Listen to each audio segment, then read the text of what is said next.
right, folks, back on the Bossman show, a friend of the show, Coach Dave Paulsen, now Holy Cross Crusaders. He went back home to his home to Massachusetts to coach this good team up there, Metro League. Coach, how you doing, man? Good to talk to you Uh, again.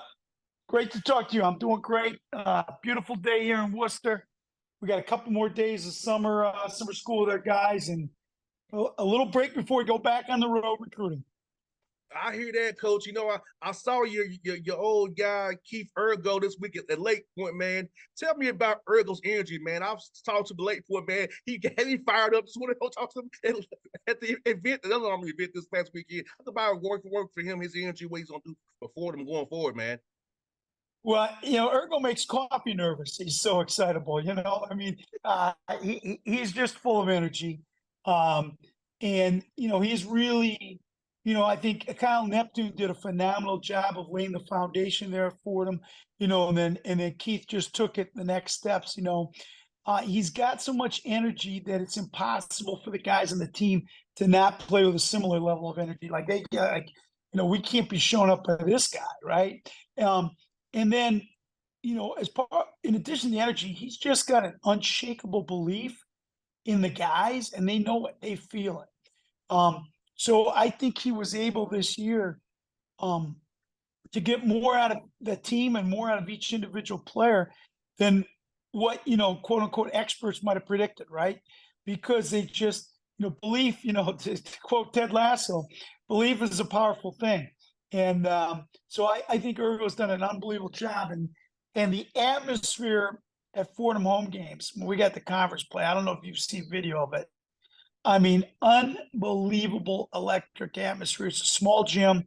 Because of that, the students camped out, waited in line for 2 hours to get in the gym. They had a DJ in the quad. Guys all came in. They took their shirts off. They called them the shirtless herd. It was an awesome atmosphere. So it was a ton of fun being around Fordham program for the last couple of years. 100%, and now you get to come Holy Cross, a great job in Metro League, one of the best jobs in the league, in my opinion. So to me, that's an opportunity that really kind of stuck with you to want to go up there, come back home, and take over this program and help get this team to winning Metro League titles again. Try to beat Matt Langle up there at Colgate. Yeah. Me and 8 other coaches trying to figure out how to beat Langle. He's certainly he and his staff and the guys there at Colgate certainly set the standard. But we're going to go right after them as will other teams in our league, and it should be exciting. 100%, Coach. Talk about hiring a high quality staff, man. How important that is to have a great staff around you who knows what you're trying to look for, who's loyal to you and loyal to your vision and mission for this program, and to help the young men become better on and off the court. Yeah, I think it's so important. It's the first thing that I really focused on. The first thing I did when I got the job, simultaneously, the 2 guys I knew that I wanted for sure to get locked in here. One was to retain RJ Evans, and RJ was a great player at Holy Cross. Was also an academic All-Patriot League guy, so he understands the Patriot League. He loves Holy Cross. Now, the day I came on campus, he reminded me that he dropped 31 against my Bucknell team when he was a freshman. And he showed me a picture of him with a ball where he just throwing at me, kind of raising my fist all angry. And despite that, I still hired him. But you're a good man for that. Yeah. But he's been phenomenal, and he's a great mentor to these guys. He's a great ambassador for Holy Cross. And I like to say, no job for him is too big, no job is too small. So he's if you didn't know any better, you would think that RJ had been a part of one of my staffs for 10 years, as opposed to 10 days, and so just really been a seamless transition. And then the next thing was, to try to hire Bryson Johnson back on my staff as my associate head coach. Bryson was the all-time leading Patriot League 3-point shooter at Bucknell. The best player I coached at Bucknell was Mike Muscala, who's still in the NBA. But the most important player I coached was Bryson, because he really set the tone with his energy, with his leadership. He did a phenomenal job for me at George Mason. Went to Vermont, where they won 2 America's championships and went to the NCAA tournament. And so I was really happy and fortunate to be able to bring him back. And then Ted Rawlings, who had been with me as my director of operations for 3 years at George Mason, and sent him out to get recruiting and coaching experience at the Division I level at Texas A&M Commerce. And he was there as a transition from Division II to Division I. They did a phenomenal job. And he's as hard a worker as I've ever been around, unbelievably organized, loyal. So it's a great staff. They're great teachers and coaches and mentors and recruiters, and they complement each other. And I think that's what's important. You know, you don't want to just go get, there were so many guys who have been so good as assistant coaches who I wasn't able to hire, but because it's like the composition and the chemistry and the makeup and the strengths and weaknesses kind of working together. I'm really excited about the group. So, sir, you mentioned Mike Muscala. I call him Musk. We put here with the Hawks, man. I used to cover him, but it's because I do the Hawks why I cover when I'm not doing the radio show. What about Mike Muscala, man, and seeing what Muskie's done? He's Atlanta Hawks best second round draft pick in a long time. We can't do second round picks very well. He's the best one we ever had. Let's talk about Mike Muscala, what we call Muskie around here, man.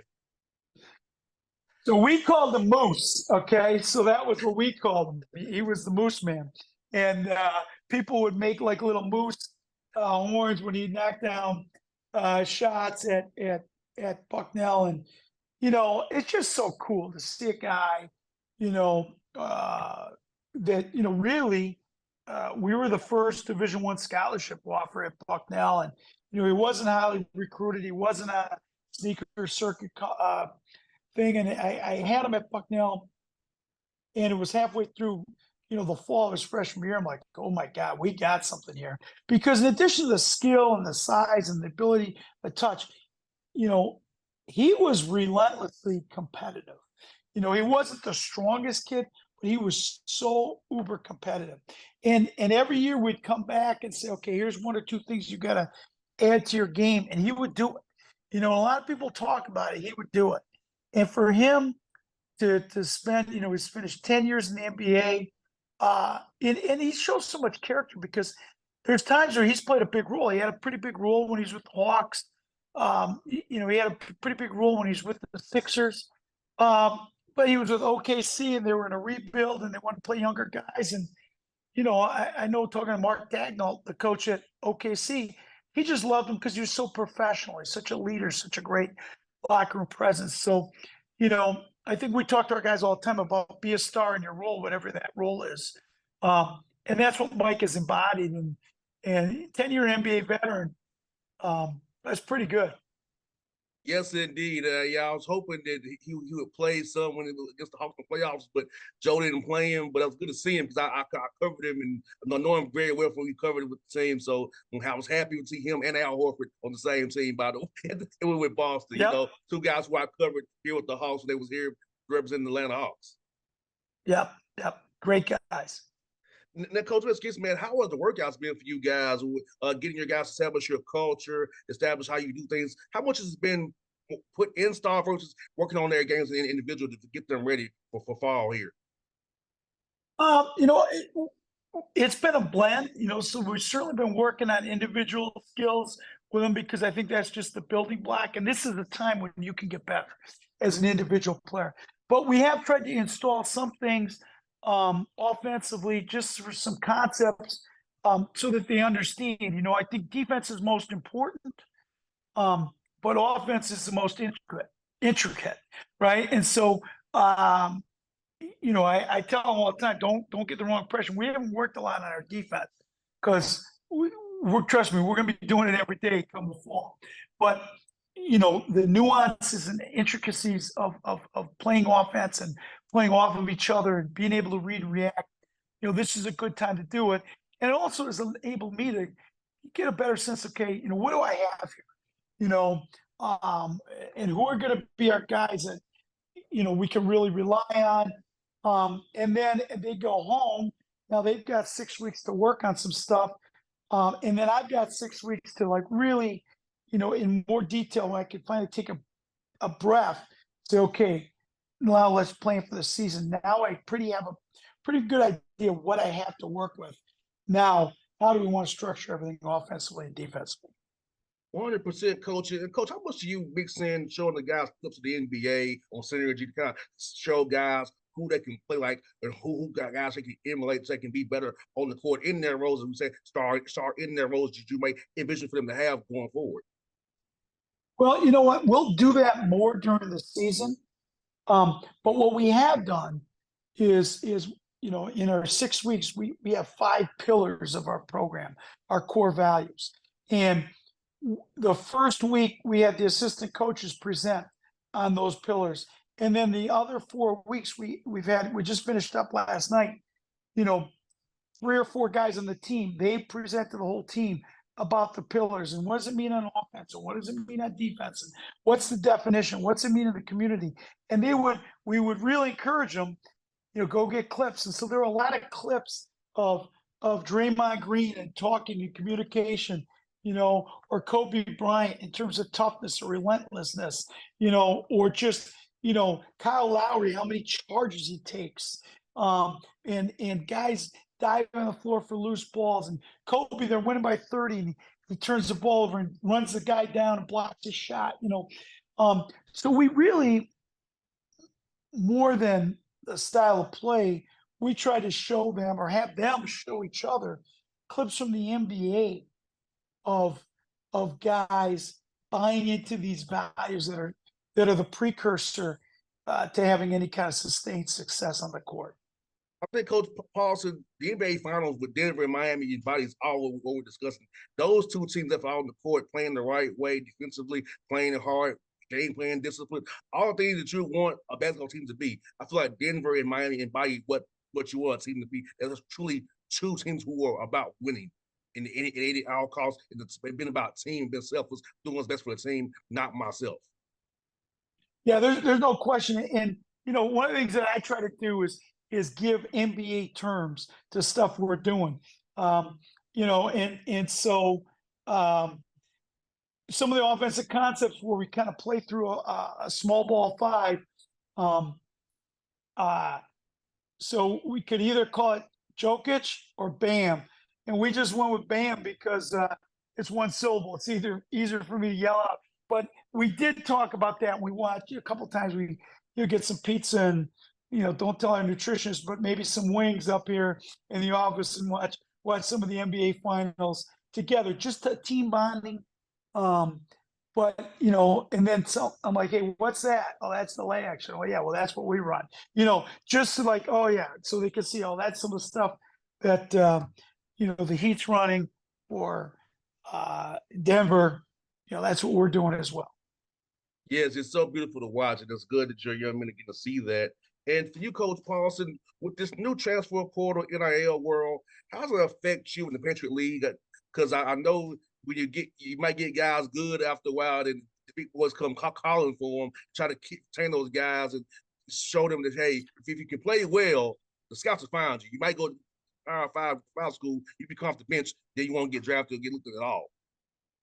I'm going to have them talk to you, okay? Because that's the pitch, right? There's 2 things to it. One is, Holy Cross is a top 30 small liberal arts college in America. This is a transformational experience academically. It's got an alumni network that is second to none. And so really, and we're going to see what we can do in the NIL space, but our guys' NIL comes when they graduate. Okay, because they're going to get unbelievable jobs. What Holy Cross basketball alums are doing is nothing short of mind-numbing how successful they've been. And so we can show them that. And in the recruitment process, you want guys not just to come for the basketball, but to come for the totality of the experience and really be, enmeshed on this campus. But by the same token, when I coach in the Patriot League, in 1 year, we had 2 guys drafted, C.J. McCollum and Mike Muscala. And I coached for 6 years in the A-10. We never had 2 guys drafted from the A-10 at the same year. So you're right. If you can play, they're going to find you. And I think you get better taking the game-winning shot. And if you miss it, coach calls your number again. And there's been plenty of studies. I think the average, every average guy who transfers, every time he transfers up kind of one level, his points per game go down to by like 4 or 5 points per game. His usage rate, according to Synergy, goes down a high percentage. His minutes are reduced by 10 to 15%. So like, the grass is not always green. And I know because I did that same thing, and went to the A10 as a coach. And I know how fulfilled and happy, excited I was coaching in the Patriot League. And so I could kind of use my own tale as a cautionary tale as well. 100%, because I know my alma mater, Tennessee State, Robert Covington's still in the NBA. John Morant out of OVC. So all these guys who from small colleges, Damian Lillard out of the Weaver State. So if you can play, I feel like I'd rather be a guy in a 1B league on a small little mid-major team where I can show myself every night to the scouts. Whether I'm come off the bench, whether it's playing, I make a mistake, I get a quick look. I'd rather do it this way, do it that way. Absolutely. Absolutely. And coach, one more for you, man. So I know you're a Massachusetts guy, man. So that Massachusetts, man, how are you feeling about your Red Sox and Patriots, man? How you feeling about them, man? How are you feeling going for the rest of the summer, man? Well, the Red Sox have not been, performing quite like what we want. All right. But there's still time. And, I grew up in Wisconsin, spent a lot of time in Massachusetts, but I became a Red Sox fan in 1975 when Fred Lynn was Rookie of the Year and the MVP. And I've been a Red Sox fan ever since. So I got belief in them. And I know the Patriots are going to be good. And, what I'm just hoping is our women's lacrosse coach is Amanda Belichick. So I'm hoping she's going to be able to, give me some tickets to some Patriots games, maybe some sideline passes. But I know they're going to be right back there in the thick of things. Now, coach, it's hard for me to talk to my Uncle David, who lives in West Peabody, right outside of Boston. He gives me heck about what happens, Bo. He only live it down, man. Okay. Like, Uncle Dave, come on, man. Like, can we not bring this up today? Yeah. That's funny. Uncle wears me out about this. I say, that's why I don't come see you. When the Hawks play the Celtics, why I don't come see you. For that reason right there. That's why Well, the people in Massachusetts know how to give each other a hard time. That's for sure. They've been masters at it before Sam Adams was a beer. All right. Yes, indeed. Coach Paulsen, good to talk to you again, man. I'll be cheering for you. Can't do this game with you real soon, Coach. I love our chats, man. All right. Thank you so much. You guys have a great night. See you, Coach. Thank you, man. Take care. Bye-bye.